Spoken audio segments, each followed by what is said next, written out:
এখানে হচ্ছে ওপেন ছিল। তো মেয়েরা বেশিরভাগ আপত্তি দিত যে কমন রুমে ছেলে কর্মচারী। আপু তা কি আমাদের অবস্থা, এটা সব পাওয়া যাচ্ছে? হ্যাঁ। জি ভাই, আমি হচ্ছে আসলে পোস্টটা দেখি নাই আজকে যে উদ্বোধন হবে আমাদের কমন রুমে। হঠাৎ করে এসে খুব সারপ্রাইজড হয়ে গেলাম এবং খুব বেশি ইমোশনাল লাগছে আসলে দেখে। কারণ আমরা যখন কমন রুমে থাকতাম আমাদের পর্দার অসুবিধা হতো অনেক বেশি, কারণ এখানে হচ্ছে ছেলে কর্মচারী ছিল, প্লাস হচ্ছে আরো অনেক ধরনের অনিয়ম ছিল। তো মাঝখানে কিছুদিন সাময়িকভাবে কমন রুম বন্ধ ছিল, কাজ চলছিল উম্মে সালমা আপুর ইয়েতে তত্ত্বাবধানে। এরপরে হচ্ছে আমরা দেখলাম যে নতুন করে রং করা হয়েছে, সংস্কার করা হয়েছে। এরপরে এখানে হচ্ছে পর্দা জোন দেওয়া হচ্ছে আলাদা করে, মানে ব্রেস্ট ফিডিং এর জন্য। এরপরে হচ্ছে নামাজ রুমটা সুন্দর করা হয়েছে, নতুন জায়নামাজ বা সবকিছু পরিষ্কার পরিচ্ছন্নতা সব দিক থেকে বেশ ভালো করা হয়েছে। আর হচ্ছে তার পাশাপাশি আজকে এই টেস্টি ট্রিট এটা আসলে আমরা একটু ভালো মানের খাবার খাওয়ার জন্য আইবিএ ইন্টারন্যাশনাল হল কিংবা হচ্ছে এফবিএস এ যেতাম।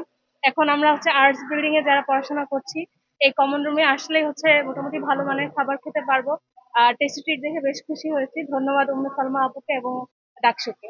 আচ্ছা আপু, আপনাদের জন্য আমরা একটা জিমনেশিয়াম করছি, জানেন তো এটা? জি, আমি হচ্ছে ঢাকা ওইটার জন্য ওয়েট বিশ্ববিদ্যালয়। করছি উদ্বোধন হওয়ার। আহ, আচ্ছা, এখন আমরা তো প্রায় 3 মাস হয়ে গেল সেটা আমাদের কাজ শেষ। সব ধরনের আধুনিক যত সরঞ্জাম দরকার আমরা সব নিয়ে আসছি। এখন প্রশাসনের অসহযোগিতা, তাদের মধ্যে সমন্বয়হীনতার কারণে 3 মাস ধরে এই ফাইলটা করতেছে। এখন এটা আমরা দ্রুত উদ্বোধনের জন্য আমরা আন্দোলন করব। আশা করছি আপনারা আমাদের সাথে থাকবেন, অবশ্যই কারণ থাকবো। এটা আপনাদের অধিকার। সেই অধিকারটা বুঝে পাওয়ার জন্য আপনাদেরও আমাদের সাথে আন্দোলন করতে হবে, একসাথে যেতে হবে। এবং খুব দ্রুত আমরা পড়াশোনার কাছে গিয়ে আপনাদেরকে সাথে নিয়ে আমরা এটা উদ্বোধন করবো। জি ভাই, অবশ্যই আমরা সাথে আছি ইনশাল্লাহ। আর খুব দ্রুত আপনাদের কাছে উদ্বোধন আমরা হবে। যেটা বলতে নিরাপদ ক্যাম্পাস, সেই নিরাপদ ক্যাম্পাস নির্মাণ করার জন্য আমরা প্রতিনিয়ত কাজ করছি। এবং আমরা শুধুমাত্র বলে ক্ষান্ত না, আমরা প্রত্যেকটা জিনিসের বিকল্প আমরা নিয়ে আসছি। আমরা এই যে আপনাদের জন্য অনাবাসিক শিক্ষার্থী যারা আছে তাদের জন্য শনিবারের বাসা, একই সাথে হচ্ছে আহ 3টা হল আমাদের ক্যাম্পাসের বাইরে আছে। মৈত্রী হল, বঙ্গবন্ধু হল, এদিকে সতীকামা হল। ওটার জন্য এটা খুবই সুসংবাদ, আগামী মাসে 2 তলার একটা নতুন বাস আমরা নিয়ে আসছি। ওখানে সব ধরনের আধুনিক ফেসিলিটি থাকবে, ওখানে এসি থেকে শুরু করে ওখানকার কেউ চাইলে ল্যাপটপ, তাদের ডিভাইস চার্জ দিতে পারবে। এবং এটা ইকো বাস হবে, সব ধরনের আধুনিক ফেসিলিটি বাস হবে। তো দোয়া করবেন আমাদের জন্য এবং ইনশাল্লাহ। আর এই যে চমৎকার ভাবে আমরা এটাকে আপনাদের কমন রুম এসি, তারপর সেখানে ডেকোরেশন করা হলো, এটা কিন্তু আমাদেরকে সুরক্ষা করতে হবে, এটাকে নিট এন্ড ক্লিন রাখা। এর পাশাপাশি এখানে সবসময় গুছিয়ে রাখা সবকিছু। তো আপনারা রাখেন, এটা সবসময় আমাদের এখানে যারা শিক্ষার্থীরা যে দেখছেন, আমাদের এই পরিবেশটাকে আমাদের সুরক্ষা করতে হবে। এবং ইনশাল্লাহ আমরা প্রত্যেকটা জায়গায় এর বাইরেও অন্যান্য যে ফ্যাকাল্টি গুলো আছে, প্রত্যেকটা ফ্যাকাল্টিতে আমরা যখন ক্যান্টিন স্থাপন করার জন্য আমরা ইতিমধ্যে ফান্ড নিয়ে এসেছি। সালমা শুরু থেকে কাজ করতেছে এবং আমাদের গার্ডিয়ান লাউঞ্জ তৈরি করার জন্য আমরা ফান্ড নিয়ে এসেছি। এর পাশাপাশি ডে কেয়ার সেন্টার, এটার জন্য আমরা এফপিএস এর জন্য প্রশাসনকে বলেছি, পরবর্তীতে এটাও আমরা অনুমোদন করেছি। কিন্তু সবকিছু সমন্বয়হীনতার কারণে এগুলো বাস্তবায়ন করতে পারিনি। অনেকগুলো কাজ আছে, আমরা হইতে পারে আমাদের দায়িত্ব, এক বছরে তো সব কাজ আমরা পারবো না, কিন্তু আমরা প্রত্যেকটা কাজ শুরু করে দিয়েছি। আমরা কাজগুলো বাস্তবায়ন করার জন্য পর্যাপ্ত ফান্ডও নিয়ে এসে বিশ্ববিদ্যালয়কে জমা দিয়েছি। এখন শিক্ষার্থীদের দায়িত্ব হচ্ছে আমরা যখন দায়িত্ব শেষ হয়ে যাবে, পরবর্তীতে এই কাজগুলো তাদের আদায় করে নিতে হবে। আর ডাকসুতে যেন নিয়মিত হয় সেটা যেন আমরা নিয়মিত বলতেছি, আপনাদেরও আমাদের সাথে কথাগুলো বলতে হবে। জি ভাই, অবশ্যই আমরা আসলে যদি মানে আমাদেরকে যদি প্রশ্ন করা হয় স্টুডেন্টদেরকে বা সাধারণ শিক্ষার্থীদেরকে যে আমরা আসলে কেমন ডাকসু চাই, আসলে আমরা এমন ডাকসুই চাই যারা হচ্ছে আমাদের জন্য কাজ করবে, আমাদের সার্বিক শিক্ষার্থীদের সার্বিক উন্নয়নের জন্য কাজ করবে। আমি হচ্ছে অনেক বেশি ধন্যবাদ জানাই ডাকসুকে এবং সদস্যদের। একটি কাজ, এই কাজের শুরু থেকে অনেক বেশি চ্যালেঞ্জের মুখোমুখি হতে হয়েছে। বিশেষ করে আমাদের ডাকসুর কমন রুম, রিডিং রুম এবং ক্যাফেটেরিয়া সম্পাদক উম্মে সালমা সে শুরু থেকে এটার সাথে লেগেছিল।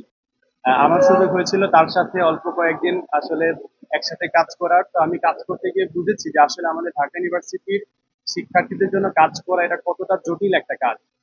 একটা একটা ফান্ড ম্যানেজ করা, এরপর হচ্ছে লাল ফিতার দৌরাত্ম, প্রশাসনিক ম্যানেজমেন্ট, তারপর হচ্ছে এটা বাস্তবায়ন করা, এটা শুরু থেকে শেষ পর্যন্ত আসলে অনেক ক্রুশাল পথ পার দিতে হয়। তবে সার্বিকভাবে ডাকসুর ভিপি, ডাকসুর অন্যান্য যারা রয়েছেন তাদের সার্বিক সহায়তায়, তাদের সার্বিক আন্তরিকতার মাধ্যমে ডাকসুর কমন রুম এবং রিডিং রুম ক্যাফেটেরিয়া সম্পাদক যেটি বাস্তবায়ন করেছে, এটি নিঃসন্দেহে আমাদের নারী শিক্ষার্থীদের জন্য অনেক বেশি আহ, আহ, মানে স্বস্তিদায়ক একটা কাজ আমি এটা মনে করছি। তো আমি সার্বিকভাবে এই কাজের সফলতা এবং মঙ্গল কামনা করছি। রুম, ক্যাফেটেরিয়া এবং রিডিং রুম সম্পাদক উম্মে সালমাকে দীর্ঘ সময় ডাকসুর একদম শুরু থেকেই যে নিরলস প্রচেষ্টার মাধ্যমে, যেহেতু তার 3টা সেক্টর নিয়ে কাজ করে যাচ্ছেন। এবং এই কমন রুমের ব্যাপারে আমরা শুনলাম যে এখানে যে এমন একটা পরিবেশ ছিল, সেই পরিবেশটাকে পরিপূর্ণ পরিবর্তন করে এখানে এসি লাগানো হয়েছে, নতুন ফ্যান লাগানো হয়েছে, সুন্দরভাবে এটা রং করা হয়েছে এবং খাবারের যে কোয়ালিটি, অনেক ধরনের খাবার এখানে আমরা দেখতে পাচ্ছি। তো আমরা আশা করবো এখানে আমাদের শিক্ষার্থী বোনদের এটা খুবই চমৎকার একটা পরিবেশ তারা এখানে পাবেন, এখানে তারা স্টে করতে পারবেন এবং একই সাথে সকল হলের রিডিং রুম গুলো এসি করার ব্যাপারে আমরা চেষ্টা করছি। এবং একই সাথে আমাদের যে 3টি হল, নারী শিক্ষার্থী 3টি হল ক্যাম্পাসের বাইরে, সেই 3টি হলে যাতায়াতের জন্য আমরা একটা বাস, ডাবল ডেকার একটি বাস নিয়ে আসার জন্য কাজ করছি। ইনশাল্লাহ আগামী মাসে এটা চলে আসবে। এবং সালমা যেভাবে এই তার কাজগুলো করছে এই রিডিং রুম, তারপরে কমন রুম গুলোতে, প্রত্যেকটা জায়গায় আপনারা দেখে থাকবেন যে খুবই ভয়াল একটা পরিবেশ ছিল, অন্ধকার, ভালোভাবে স্টুডেন্টরা সেখানে বসতে পারতো না। সে প্রত্যেকটা দিন বিশ্ববিদ্যালয় প্রশাসনিক ভবনে দৌড়াদৌড়ি করা, ছোটাছুটি করা, এগুলোর মাধ্যমে অনেকগুলো কাজ করছে। এবং টিএসসির আপনারা জানেন যে টিএসসির যে ক্যান্টিন বা ক্যাফেটেরিয়া, সেখানে শুধুমাত্র 20 টাকার শুধুমাত্র খিচুড়ি বা তেহারি আইটেম পাওয়া যেত, সেখানে নতুন করে ভাতের আইটেম যুক্ত করা হয়েছে। অথচ সেই ভাতের আইটেম, যে নতুন থালা বাসন, ভাতের আইটেম, এগুলো নিয়ে কোনো আলাপ নাই। আমরা দেখতে পাচ্ছি ছোট্ট একটা ইস্যুকে কেন্দ্র করে এখানে একটা বিশাল একটা ন্যারেটিভ বিল্ডিং করার একটা চেষ্টা হচ্ছে। তো সেই জায়গা থেকে আমরা আশা রাখবো যে যারা বিভিন্নভাবে সমালোচনা করেন তারা একটু চোখ কান খুলে একটু দেখবেন যে আশেপাশে আসলে কি কি কাজ চলছে এবং যে কাজগুলো হচ্ছে সেই কাজগুলোকে অ্যাপ্রিসিয়েট করার মতো মানসিকতা আপনার থেকে আমরা প্রত্যাশা করি। এবং আমি সালমাকে আবারও ধন্যবাদ জানাচ্ছি এবং পুরো ডাকসু টিম যারা বিভিন্নভাবে বিভিন্ন সম্পাদকের বিভিন্ন কাজ, এই কাজগুলোকে একত্রে মিলে কাজ করছেন, এই জন্য আমি সকলকে ধন্যবাদ জানাচ্ছি। এবং আগামীতে শিক্ষার্থীদের ভয়েস রেইজ করার জন্য আবারও ডাকসু হবে, শিক্ষার্থীরা তাদের